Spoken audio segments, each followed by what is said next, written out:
नमस्कार, आप देख रहे हैं दिशा चैनल और सभी दर्शकों का हार्दिक अभिनंदन आपके अपने पसंदीदा कार्यक्रम भविष्य दर्पण में, जहां पर हम आपको बताते हैं कि कैसे आपके जीवन में आ रहे संकट हो सकते हैं दूर।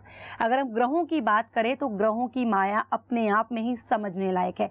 कभी ग्रह होते हैं उच्च के तो कभी ग्रह होते हैं नीच के, लेकिन जानना ये जरूरी होता है कि इन दोनों ही प्रभावों के मद्देनजर हम लोग को करना क्या है, ग्रहों को ठीक कैसे कर सकते, ग्रहों के अनुरूप कैसे हम कार्य कर सकते। निरंतर हमारी चर्चा बनी हुई है नवग्रह के ऊपर और आज हम बात करने वाले हैं बृहस्पति ग्रह क्या होता है, किस चीज के वो लक्षण दर्शाता है और कैसे बृहस्पति ग्रह को हम स्ट्रॉन्ग कर सकते हैं।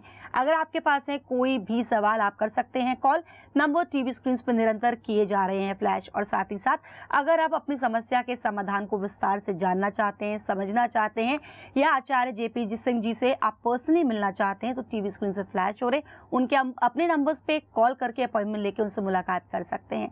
तो आइए करते हैं शुरुआत कार्यक्रम को। सबसे पहले स्वागत करते हैं आचार्य जेपी सिंह जी का। आचार्य जी नमस्कार, बहुत बहुत अभिनंदन। बृहस्पति ग्रह की, कल हमने बुध ग्रह की बात करी थी, आज हम लोग बृहस्पति ग्रह की अगर बात करते हैं।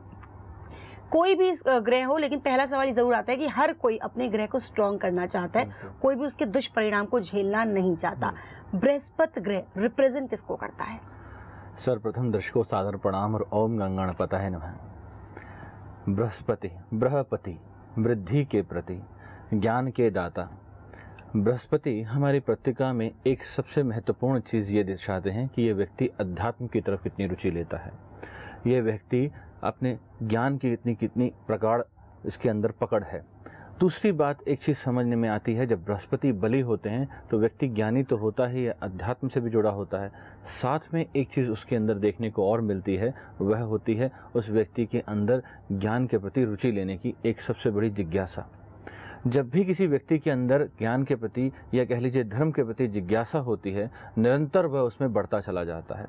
बृहस्पति एक ऐसे ग्रह हैं जो व्यक्ति को सात्विकता देते हैं, अध्यात्म देते हैं, ज्ञान देते हैं और साथ में ही अगर ये बली हो जाएं तो धन धान्य भी देते हैं, क्योंकि बृहस्पति के बिना धन नहीं मिल सकता आपको, क्योंकि बृहस्पति बृहपति मैंने आपको पहले ही कहा। और बृहस्पति के लिए एक छोटी सी चीज़ और भी कही जाती है, ज्योतिषा नियम अनुसार बृहस्पति के लिए कहा जाता है स्थान हानि करे जीवा, स्थान वृद्धि करे शनि। अब जीवा बृहस्पति को बोला गया, बृहस्पति जहाँ बैठते हैं, क्योंकि बहुत बड़े प्लैनेट हैं, वहाँ जहाँ बैठेंगे वहीं पर हानि करनी शुरू कर देते हैं या उस स्थान का उत्थान नहीं हो पाता। तो यही कारण है, अगर मान लीजिए लग्न में बैठा हुआ है व्यक्ति, ज्ञानी बहुत होगा, सबको ज्ञान बांटने वाला होगा, पर जीवन में प्रोग्रेस नहीं कर पाएगा, या कह लीजिए उसकी उन्नति रुकी रुकी सी चलेगी। ये कारण बृहस्पति का ही है। साथ में अगर हम बृहस्पति की ये स्थिति देख लें कि बृहस्पति किस राशि के स्वामी हैं, बृहस्पति धनु राशि के स्वामी हैं, बृहस्पति यहाँ पर मीन राशि के स्वामी हैं। कर्क राशि में उच्चस्थ हो जाते हैं और मकर में नीचस्थ हो जाते हैं।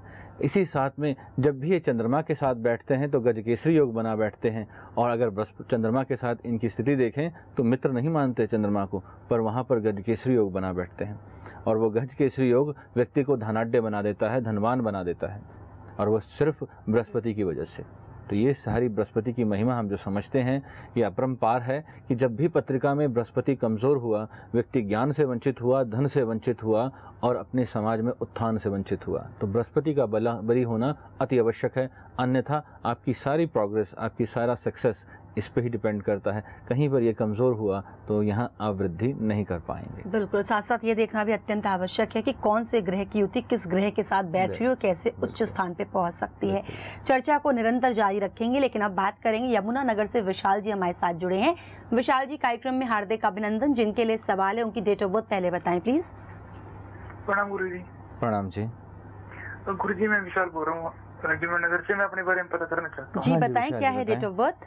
मेरी डेट ऑफ बर्थ है 19 सितंबर 19 सितंबर 1992। 1992। समय बताएं। 12:30 AM। 12:30 सुबह के। और जन्म का स्थान? यमुना नगर ही है मैम। जी, सवाल क्या है विशाल आपका? मैं अपनी पढ़ाई के बारे में जानना चाहता हूँ कि ये साल मेरे लिए कैसा रहेगा। शास्त्रीय द्वितीय वर्ष के पेपर दे रहा हूँ मैं। जी, पढ़ाई कैसी रहेगी, एक करियर कैसा रहेगा? बहुत अच्छा। देखिए आपकी पत्रिका हम देख रहे हैं, वृश्चिक लगन की पत्रिका है और यहाँ पर अगर आपके विद्या स्थान के स्वामी को देखा जाए, आप स्वतः भी मुझे जहाँ तक समझ में आता है ज्योतिष का ज्ञान रखते हैं, क्योंकि आप शास्त्र के एग्ज़ाम दे रहे हैं तो निश्चित तौर पर आपको ज्योतिष समझ होगी।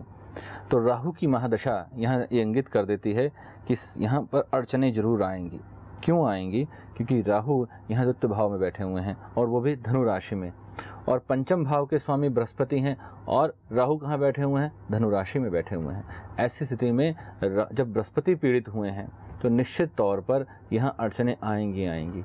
और वो अड़चने ये आएंगी कि ख़ास तौर पे जिस चीज़ का आप बहुत मेहनत कर रहे हैं, सब कुछ कर रहे हैं और आपको लगता है कि मैं बिल्कुल कर पाऊँगा, एंड मौके पे अपना कॉन्फिडेंस लूज़ कर जाएंगे, या कह लीजिए वहाँ पर आपको घबराहट होगी, पता नहीं मुझसे गलत ना हो जाए। ये जो स्थिति है ये बृहस्पति की है और अपने आत्ममनन में ही आप गलतियाँ पैदा कर रहे हैं, जबकि आप जानते बिल्कुल ठीक हैं। ऐसी स्थिति में एक और चीज़ हमें दिखाई देती है। यहाँ पर आपके लग्न के स्वामी अष्टम में बैठे हुए हैं। वृश्चिक लग्न है और लग्न के स्वामी मंगल जो अष्टम में बैठे मांगलिक पत्रिका बनाते हैं और केतु के साथ युति बनी है, राहु से दृष्ट अंगारक योग बनता है। ऐसी स्थिति में ये निश्चित तौर पर आपके लिए रोग कारक भी है, ये कह लीजिए ऑपरेशंस वगैरह की यहाँ दिक्कत पैदा होती है। अब इस स्थिति में करना क्या चाहिए आपको, खास तौर पे आपकी पढ़ाई के लिए, क्योंकि ये समय बहुत महत्वपूर्ण है पढ़ाई के लिए आपके लिए, क्योंकि आप एग्ज़ाम्स की बात आपने भी कही। तो ऐसी स्थिति में सबसे पहला कार्य आपको करना चाहिए, बृहस्पति को बलि करना चाहिए। अगर आप व्रत कर सकते हैं तो बृहस्पति का व्रत करें और केसर का तिलक करें और बृहस्पतिवार को एक छोटा सा उपाय करें।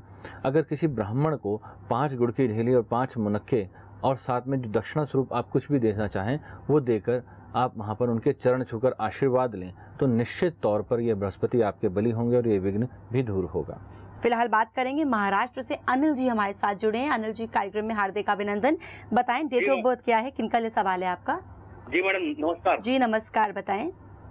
मैडम मेरा डेट ऑफ बर्थ है 15th में 1971। समय और स्थान? समय है सुबह के 5:45 मॉर्निंग 5:45 सुबह के। और जन्म का स्थान? भुसावल है जी। तो मेरा सर जी से यही सवाल है जी कि वर्तमान जो स्थिति चल रही है राहु की जी, तो राहु में जो सूर्य का पीरियड आएगा उसके लिए गुरुजी से मैं कुछ ज्ञान अर्जित करना चाहता हूँ। जी आचार्य जी। बंधु, ज्योतिष का इतना ज्ञान कि आप दशाओं की क्षमता पे जा रहे हैं और पत्रिका में लग्न में ही जो यहाँ धमाल चौकड़ी मची है उस पर ध्यान नहीं जा रहा आपका। मैंने कल ही आपसे एक बात कही थी, अगर आप ध्यान से प्रोग्राम देखते हैं डेली तो ध्यान दीजिएगा हमेशा कि जब भी पत्रिका में आपकी दशाएं आपको इंगित करती हैं, साथ में आपकी ग्रह स्थिति भी ध्यान देनी है। जब तक दोनों का सामंजस्य नहीं होगा तो ना दशाएं फल दे पाएंगी और ना वहाँ बैठे हुए ग्रह फल दे पाएंगे। बस बृहस्पति का गजकेसरी योग हो तो भी वो आपको फल नहीं देगा, बुध आदित्य योग हो तो भी फल नहीं देगा अगर दशा अच्छी नहीं है। दशा अच्छी है पर जिस स्थान की आप बात कर रहे हैं वह स्थान पीड़ित है तो निश्चित तौर पर आपके लिए वो समस्या होगी। पर आपके प्रश्न का उत्तर हम जरूर देंगे, क्योंकि आपने एक रुचिकर प्रश्न पूछा है। तो मैं आपको बता दूं, आपकी पत्रिका में जो राहु की महादशा है दशम में वो प्रभाव रखती है और सूर्य जो है वो लग्न में बैठे हुए हैं, वह भी वृषभ राशि में। पर लग्न में बैठे ग्रह को दोष नहीं लगता, पर साथ में एक चीज़ समझ लेने योग्य है कि उसकी स्ट्रेंथ या कह लीजिए उसका बल उतना ही रहेगा जिस स्थिति में वो बैठा हुआ है। अब अपनी शत्रु राशि में बैठे हुए ग्रह के हम ये उम्मीद नहीं रखते कि उसे उतना बल मिल पाएगा। अब ऐसी स्थिति में एक और बात समझ लें कि शुक्र के साथ बैठे हुए मंगल और यहाँ पर ये तीनों ग्रह जो एक धमाल चौकड़ी मचाते हैं वो आपके लिए दिक्कत तो पैदा करेंगे। अब यहाँ पर क्रोध भी बढ़ेगा, स्वभाव में तीव्रता भी आएगी और झूठे आक्षेप भी लगेंगे आप पे। इन चीज़ों से आपको बचना होगा और सबसे पहला आपको कार्य करना होगा इस समय में कि खास तौर पे गुड़ ना खाएं। ये जीवन भर के लिए एक नियम बना लें, सूर्य जब भी सिर पर हो उस समय में गुड़ नहीं खाना है। अगर आपने उस समय में गुड़ खाया तो निश्चित तौर पर आपके लिए सूर्य और पीड़ा उत्पन्न करेगा। और सूर्य के लिए आप छोटा सा एक उपाय कर सकते हैं। सूर्य को बलि करने के लिए सिर ढक के रखिए, हमेशा टोपी पहनिए या तौलिया रखिए, जिस तरह भी करिए। आजकल तो गर्मी के दिन हैं, आप पहन सकते हैं, सर्दियों में भी पहन सकते हैं। अगर आप श्रद्धापूर्वक उसे उपाय के रूप में पहनेंगे तो निश्चित तौर पर आपको ये फल देगा कि सूर्य का किसी प्रकार का भी दुष्प्रभाव आप पर नहीं आएगा। ये बिल्कुल सरलतम उपाय आप कर सकते हैं। इसके अलावा अगर आप राहु के लिए एक छोटा सा उपाय और कर लें, राहु के लिए राहु यंत्र बनाकर रांगे के राहु यंत्र 108 बनाकर उनको जल प्रवाह कर दें बहते पानी में, तो निश्चित तौर पर आपको लिए पूर्ण लाभकारी हो जाएंगे। बिल्कुल सरल और स्पष्ट शब्दों में आप सभी की समस्या का हो रहा है समाधान, साथ ही साथ आप प्राप्त कर पा रहे हैं सटीक उपायों को। सिलसिला रहेगा जारी, लेकिन फिलहाल कार्यक्रम में रुकेंगे एक बहुत छोटे से विराम के लिए। एस्ट्रो रेमेडीज ने नवग्रहों के विभिन्न दोषों को दूर करने के लिए ग्रह शांति सिद्ध ऑयल का निर्माण किया है। इसके साथ ही सभी देवी देवताओं को प्रसन्न करने के लिए पूजन सिद्ध ऑयल एवं आपकी हर समस्या के निदान के लिए स्पेशल सिद्ध ऑयल जैसे protection oil, relationship oil, prosperity oil, increasing sales oil, success oil व हीलिंग ऑयल बनाए हैं। साथ ही वास्तु दोषों को दूर करने हेतु वास्तु सुधार ऑयल व कई प्रकार के दर्द से मुक्ति हेतु एस्ट्रो मसाज ऑयल का निर्माण भी किया है। इन्हें मंगवाने के लिए इन नंबरों पर संपर्क करें 01145644139, 01145644140, 01145644141, 01145644142, 09811558158, 09910296999, 09212259996, 09278427313, 09868065666 और 09910355356। हमारा पता है भविष्य केंद्र A5/10 Paschim Vihar opposite Batra nursing home, नई दिल्ली 110063। ईमेल आईडी है jp_astro123@rediffmail.com। वेबसाइट है www.acharyajpsingh.com।